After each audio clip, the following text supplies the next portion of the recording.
Welcome everyone! In this video, we are going to be diving into my top 5 best teams for the Halloween Cup. Halloween Cup, always one of my favorite specialty cups, arguably the best specialty cup in Pokemon Go Battle League. And that's just because it's a relatively balanced specialty cup, which is not something you can always say about most cups that you see in Pokemon Go Battle League. So always a fun time when the Halloween Cup comes around, and we've got some very powerful and effective teams to get you off on the right foot, to have some fun and success in the Halloween Cup. I am super excited, guys, but without further ado, let's dive into team number 1. All right, guys, here we go. Team number 1, and my goodness, is it a powerful team for the Halloween Cup. It leads with Toxapex on the lead, Sableye on the safe swap, and Mandibuzz in the back to bring it home for you. Always have to have a solid Poison Double Dark team. It transcends metas. It's just a very effective team comp, guys. I don't know what else to tell you. And it being team number 1 speaks volumes. So let's have a look at the scorecard here. And holy smokes, look at that scorecard. There aren't very many things that are considered safe, or team comps that are considered safe. So you do have a bit of an eyesore of a C for safety, but everything else, my goodness, you get an A for coverage, an A for bulk, and an A for consistency. You really don't get much better than that, I must say. Let's have a look at these matchups here. So, Toxapex, a little bit underwhelming in the Open Great League, but in a specialty cup like the Halloween Cup, it absolutely shines, and that is because of its massive stat product. I don't think that there's anything else in this meta that has a higher stat product. You guys can correct me if I'm wrong, but and for that reason, it's going to be quite dominant. It's quite bulky. Doesn't hit as hard as you would like to see, but that bulk more than makes up for it with Toxapex. So leading with it, it's going to be very strong on the lead. There isn't a whole lot that you're going to have too much trouble with. Even the ground types like Nidoqueen or Runa Rigos, because of its immense bulk, it can tank super effective damage and just shrug it off and keep going with those poison jabs. And unfortunate that they gave it Brine. I think that they should have at least updated the move. That sort of holds it back slightly. And I would say only really in the Open Great League. But yeah, so with the Halloween Cup, it's going to be doing amazing on the lead. You really just have to be concerned about confusion users like Wormadam Trash and a few of the other bug poison types like Venomoth can run confusion as well. And that's why we've got the 2 dark types in the back. So any confusion user on the lead, you are not staying in there. Especially if it has a steel typing like Wormadam Trash. That's going to be your biggest obstacle on the lead. And that is saying a lot. If all you really have to worry about is Wormadam Trash on the lead, you are going to be winning a lot with Toxapex on the lead. So any confusion user, in that case, you just safe swap into Sableye, which is your safe swap for this team, and you play on from there. You should be racking up the wins left and right with this team. Frostlast could be a bit of a problem as well, but not too bad. You easily tank a Shadow Ball, no problem, all the while resisting its fast move pressure. And the resisted poison jabs do add up on Frostlast, as it's not particularly bulky, and you slowly but surely chip away with those brines on Frostlast. So not as big of an obstacle as you would think. It is quite doable, and you've got 2 Pokemon in the back that can put in some work on Frostlast, let's just say. But that's really it. There's not a whole lot to really look out for on the lead with this team. You're going to be doing quite well, and that scorecard speaks to why. That is an amazing scorecard for team number 1. So that is team number 1. Speaking of, Toxapex on the lead, Sableye on the safe swap, and Mandibuzz in the back to close the game strong. So that is team number 1. With all that said, let's have a look at team number 2.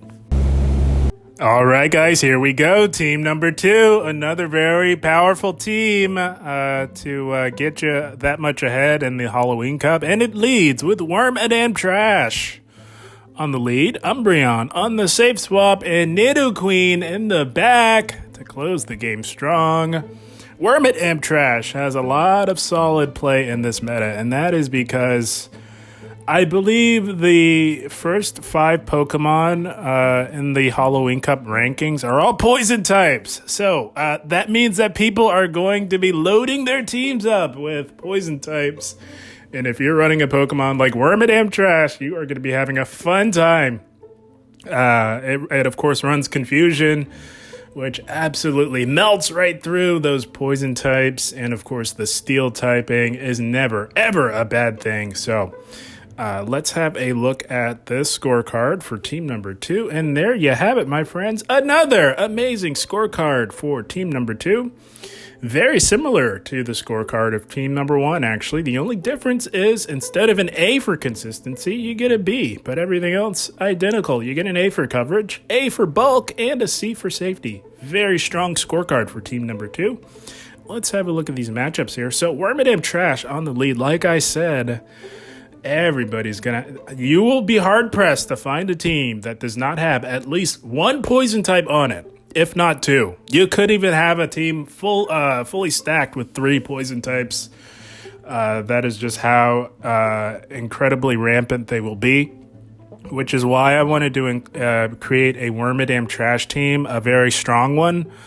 That is very well balanced, that will set you up for the most success. So if you do happen to have a Wormadam, it can be XL'd, but it does not have to be XL'd to be effective.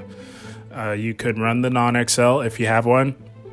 Of course, XL is always slightly better. You do get more bulk, but again, it's not an absolute must if you want to run Wormadam, which I would recommend doing. Like I said, poison types are going to be everywhere. So Wormadam on the lead is going to be having a lot of success.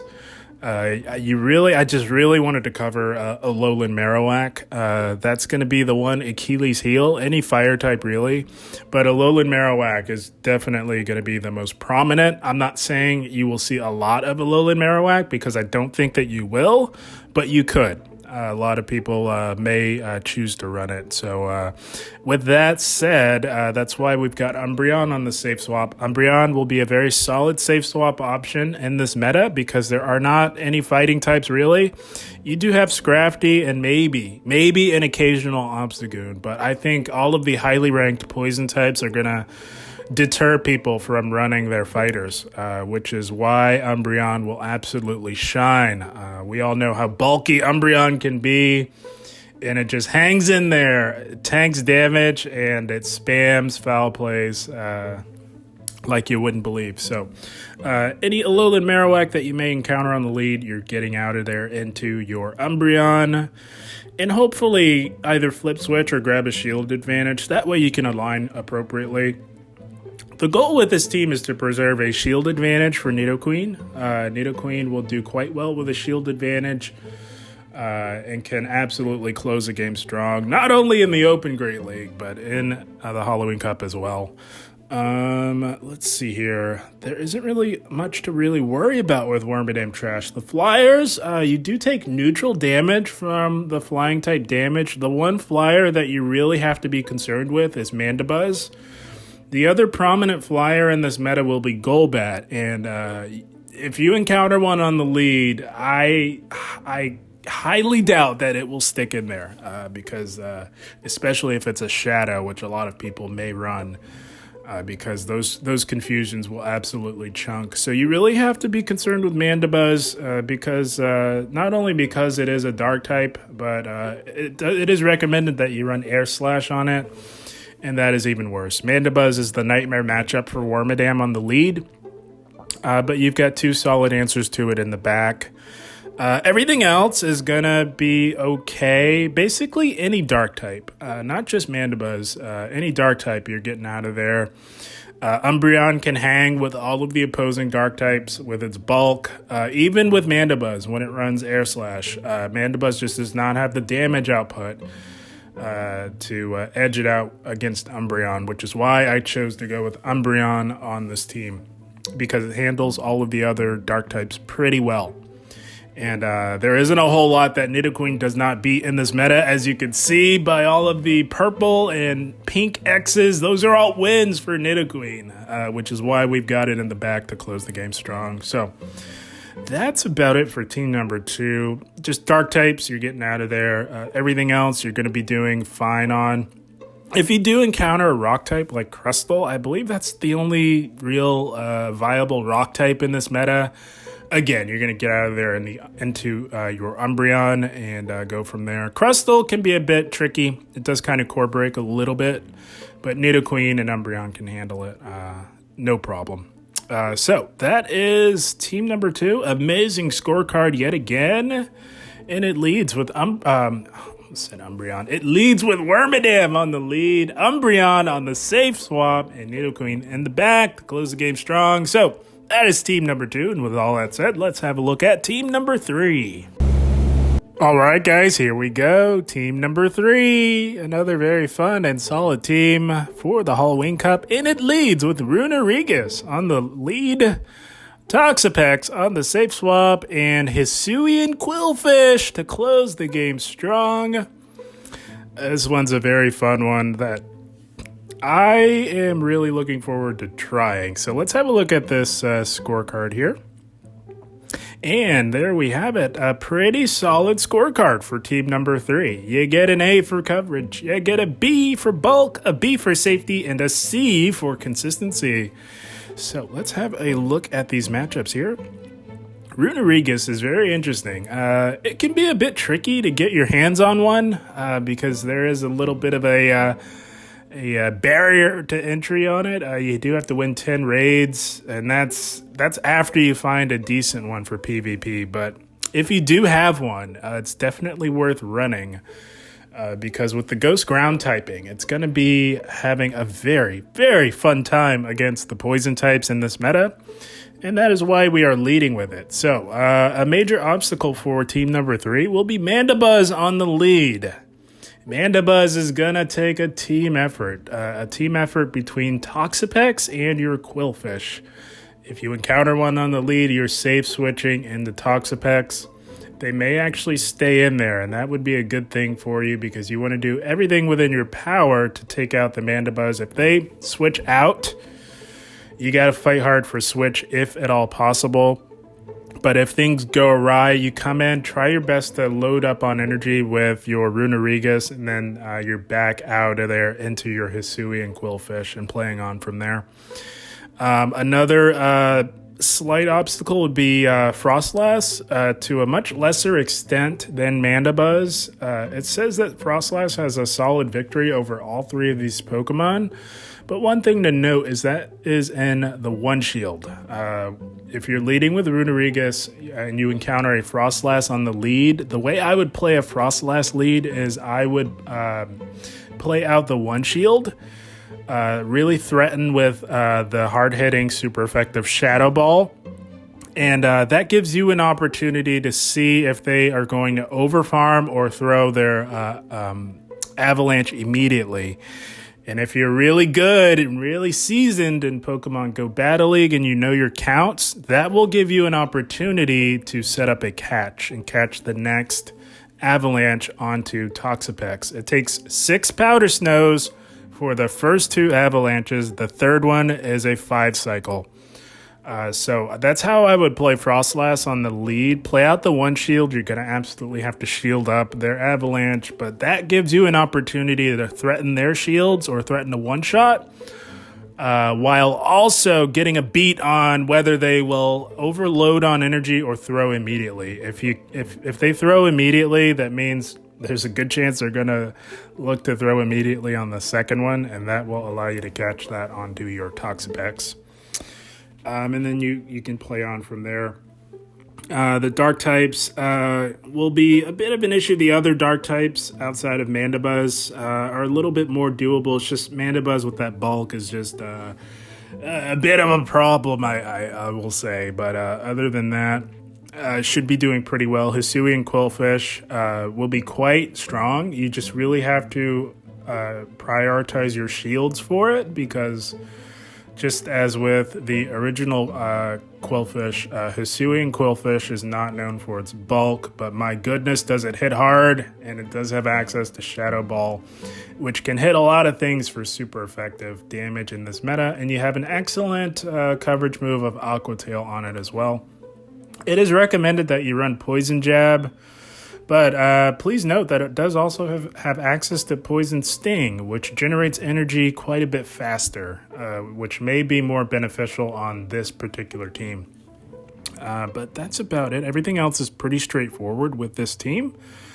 And I wanted to lead with Runa Rigos because there are, like I said before, guys, there are going to be so many poison types, and there are few better answers in this meta to the strong poison types than Runa Rigos. Maybe Wormid and Trash, but Runa Rigos is right there with it. But that is team number 3. Solid scorecard as well for it. And Runa Rigos on the lead, Toxapex on the safe swap, and Hisuian Quillfish in the back to close the game strong. So that is team number 3, and with all that said, let's have a look at team number 4. All right, guys, here we go. Team number 4. Another very solid team for the Halloween Cup, and it leads with Crustal on the lead, Sableye on the safe swap, and Nidoqueen in the back yet again to close the game strong. Nidoqueen's one of the strongest closers in this meta, and it will be doing the job beautifully on team number 4. And Crustal on the lead is a very safe lead, guys, because as I mentioned before, there are going to be very, very, very few fighters in this meta. You're not going to see too many. You could see one occasionally, but we've got 2 Pokemon in the back to handle them. But Crustal on the lead is going to be particularly strong because it's going to be handling the Frostlast leads, the Mandibuzz leads, and the Golbat leads pretty well. And it has the rock typing, which means that it is resisting poison type damage. So Crustal, very strong in this meta, which is why I wanted to build a team around it. But let's have a look at this scorecard here for team number 4. And wow, look at that. You get another solid scorecard yet again for team number 4. You get an A for coverage, a C for bulk, because you do have Sableye. Neither of these 3 Pokemon are particularly bulky. I would say they have average or slightly below average bulk, but they more than make up for that in firepower. I will say, guys, this team hits pretty hard. So you do get that C for bulk. It could be worse. You get a B for safety and a B for consistency. So very solid scorecard for team number 4. And let's have a look at these matchups here. So Crustal on the lead, very interesting, and it's going to be a very safe and effective lead option in this meta because a lot of people are going to be leading with those poison types, and you are resisting the poison type fast move pressure with your rock typing.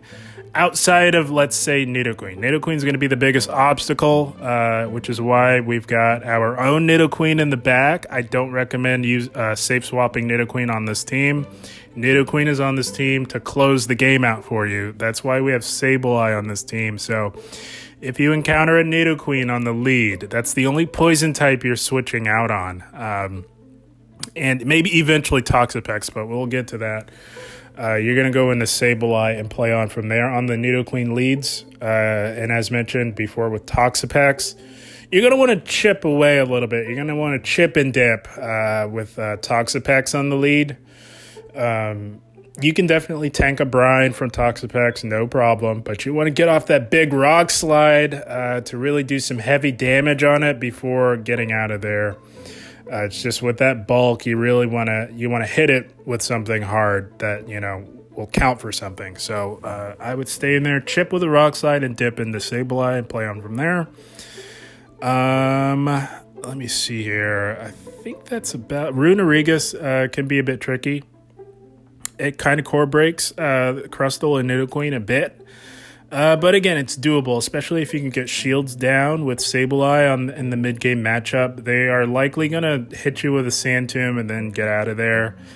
You're just going to have to do your best to work with that situation. But Sableye, always up to the tasks. One of the best Pokemon in the Great League format. definitely top 3 in my humble opinion. Runa Rigos you're getting out of there. Any ground type like Nidoqueen or Runa Rigos, you're out of there into Sableye and playing on from there. But everything else, pretty straightforward with this team. We have Crustal on the lead to handle all of the Frostlasts, all the Mandabuzzes, and the poison types as well outside of Nidoqueen. That's team number 4 here. Very strong Crustal team for you guys to try out. It's going to be very effective. It's going to throw a lot of people off. A lot of people are not going to be expecting to see a Crustal, and you will benefit beautifully from it. So that is team number 4. Crustal on the lead, Sableye on the safe swap, and Nidoqueen in the back to close the game strong. You could also try Toxapex in the place of Nidoqueen as well. That is worth giving a try as well. That is team number 4. And with all that said, let's have a look at team number 5. All right, my friends, last but certainly not least, we've got team number 5. I wanted to give you guys a decent Frostlast team because I know a lot of you guys are itching to run Frostlast. It's hard not to. Frostlast, always amazing, especially in these specialty cups like the Halloween Cup. So we're leading with Frostlast. And we've got Drapion on the safe swap and Mandibuzz in the back. So any team with Frostlast, you're going to have to protect it from the Shadow Claw users like Sableye, like Runa Rigos, like Trevenant, Cofagrigus. So I wanted to have 2 solid Dark-type options in the back to protect Frostlast from that. So let's have a look at this scorecard here. And pretty decent scorecard for team number 5. You get a B for coverage, B for bulk. You get a C for safety, and an A for consistency. So pretty solid scorecard for team number 5. And Frostlast on the lead, not as strong as previous Halloween Cups. And that is because the meta has shifted a little bit with the addition of Toxapex. But it's not that bad, really, honestly, because it doesn't hit very hard. Frostlast will do just fine. Frostlast and Drapion actually both beat Toxapex in the one shield, so that is saying a lot. And Mandibuzz can definitely hang in there and dish out the punishment to Toxapex, so not really all that bad. There are some core breakers for this team, I will say. Crustal, as we saw with the previous team, does core break this team pretty hard. But you can definitely dish out the punishment with those hard-hitting avalanches, and that is what I would try to do. You can hang in there long enough to get off one avalanche. You can handle that fast move pressure long enough to do that. You'll either pressure a shield or do loads of damage, then you can make the play into Drapion. Mawile will be a bit tricky as well for this team, but not too bad, really, honestly. Outside of it, maybe running Firefang on the lead. Again, much like Crustal, you can hang in there and throw a resisted avalanche, or even threaten with a Shadow Ball. Mawile is not known for its bulk, so you really want to either pressure health or shields on Mawile on the lead and then make the play into Drapion and go from there. But other than that, those are the two major obstacles for this team. Everything else in between is going to be pretty decent for you with Frostlast on the lead. You're going to be doing just fine. Frostlast going to handle those poison types pretty well, especially the two. I would say the three most common poison types are going to be Toxapex, Nidoqueen, and Golbat. And that's ones that don't have the dark typing. I consider the poison darks dark types, but the poison types that don't have a dark typing, two of those three Frostlast has a very fun time with, because those two, Nidoqueen and Golbat, take super effective damage. So you're going to be doing fine with Frostlast on the lead, and you've got two solid dark types in the back to back it up and protect it from those Shadow Claw users. So decent scorecard for team number 5, and it leads with Frostlast on the lead, Drapion on the safe swap, and Mandibuzz in the back to bring it home for you. And that about wraps it up, my friends, for my top 5 best teams for the Halloween Cup. Like I said, this is one of my favorite specialty cups, one of the more balanced specialty cups. They sort of broke the mold with this one. This was one of the first few specialty cups. I think the only one that predates it is the Flying Cup, I believe. You guys could correct me if I'm wrong, but it has withstood the test of time. It's going to be every bit as fun as it was in the past, and should be a lot of fun. And it does come alongside the Open Great League. So if you guys want to take a break from the Halloween action, you can dip back into the Great League as well. But yeah, guys, I had a blast. I hope you all enjoyed. As always, I thank you for watching, and keep up the grind. Thank you, guys.